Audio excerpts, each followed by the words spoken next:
जय हिंद बच्चों। ये एक सवाल हमारे पास अभी है कैलोरीमेट्री का। आज के वीडियो में हम कैलोरीमेट्री के बहुत अच्छे न्यूमेरिकल प्रैक्टिस करेंगे।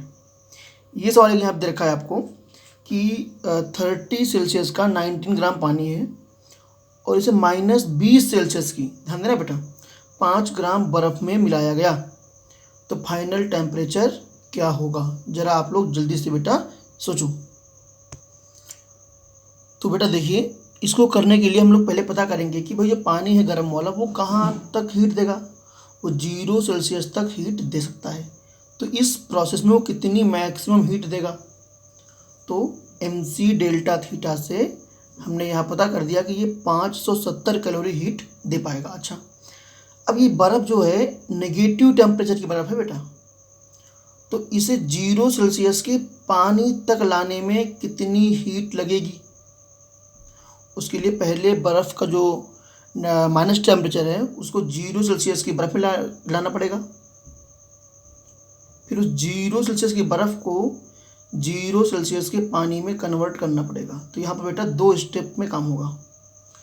तो ये सब बात समझ आ गई पूरी। तो ये बर्फ़ को पिघलाने के लिए बेटा हीट हम लोग एक बार पहले उसको लाएंगे 0 सेल्सियस की बर्फ़ में, फिर उसे ले जाएंगे 0 के पानी में। तो mc delta theta plus ml, बर्फ़ का c होता है हाफ और ml आपने वैल्यू पुट करा सारा बेटा, यहाँ आंसर आ गया 450 कैलोरी। अब देखो बेटा, बर्फ़ को पिघलाने के लिए हीट चाहिए केवल 450 कैलोरी और हीट आपके पास है 570 कैलोरी। तो हीट ज़्यादा है, मतलब पूरी की पूरी बर्फ़ पिघल भी जाएगी और पिघलने के बाद उसका टेम्परेचर भी बढ़ जाएगा। तो वो जो पूरा मिक्सचर होगा, पूरे मिक्सचर का टेम्परेचर राइज होगा। तो कितनी हीट है उसके लिए 120 कैलोरी। 120 कैलोरी हीट टेम्परेचर बढ़ाने में यूज होगी। तो हम लोग यहाँ पे यूज करेंगे formula Q = mc delta theta, है ना बच्चों।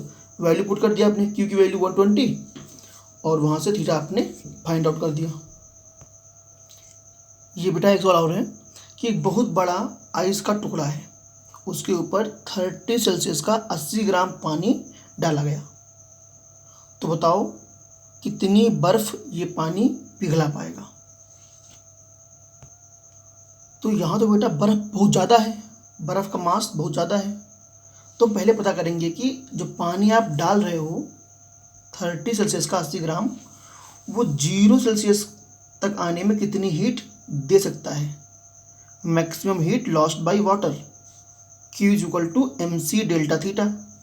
आपने वैल्यूज पुट करी और आपका आंसर आ गया 2400 कैलोरी।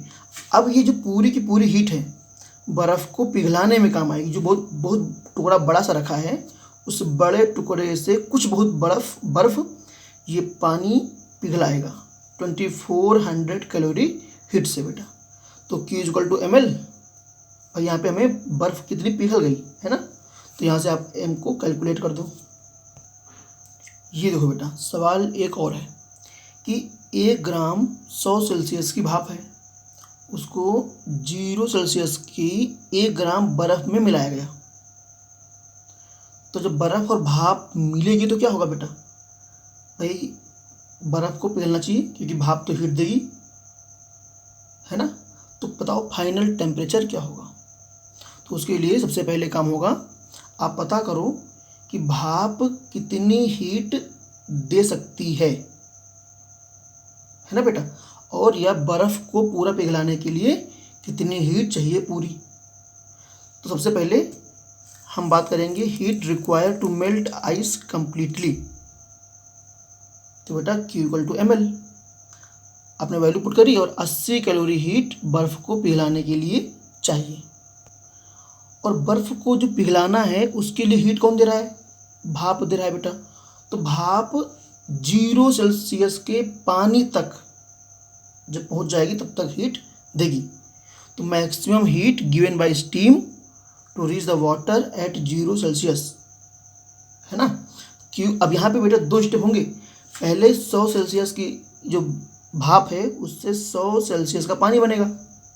यहाँ पे स्टेट चेंज होगी। अब 100 सेल्सियस के पानी को 0 सेल्सियस के पानी तक लाना है। तो यहाँ पे 2 स्टेप में भाप 0 सेल्सियस के पानी तक आएगी बेटा। तो लोग यहाँ पे हम लोग यूज करेंगे formula Q=ml plus MC delta T। M की वैल्यू पुट की, L की वैल्यू पुट की, C और डेल्टा T कितना आएगा 100 से 0 यानी कि 100 सेल्सियस का टेम्परेचर डिफरेंस आएगा। तो बेटा आपने वैल्यू पुट कर दी, ये पूरा आपका आंसर आ गया 540 प्लस 100 यानी कि 640 कैलोरी। अब जरा बेटा सोचो ध्यान से, 540 कैलोरी हीट तो चाहिए केवल भाप को 100 सेल्सियस के पानी में लाने के लिए, है ना। ये यहाँ पे बेटा, यहाँ पे देखो, अरे बर्फ को चाहिए कितना, केवल 80 कैलोरी। मतलब जो जितनी भाप की स्टेट से पानी की स्टेट में आने तक जो हीट निकलेगी 540, उसमें से केवल 80 कैलोरी हीट बर्फ़ को चाहिए बस पिघलाने के लिए।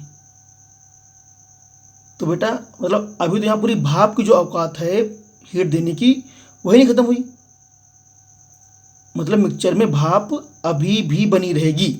मतलब बर्फ़ की औकात इतनी नहीं है कि वो भाप को पूरा का पूरा कंडेंस कर सके पानी में, है ना। तो जो मिक्सचर बनेगा उसमें भाप भी रहेगी और थोड़ा बहुत पानी भी बन जाएगा।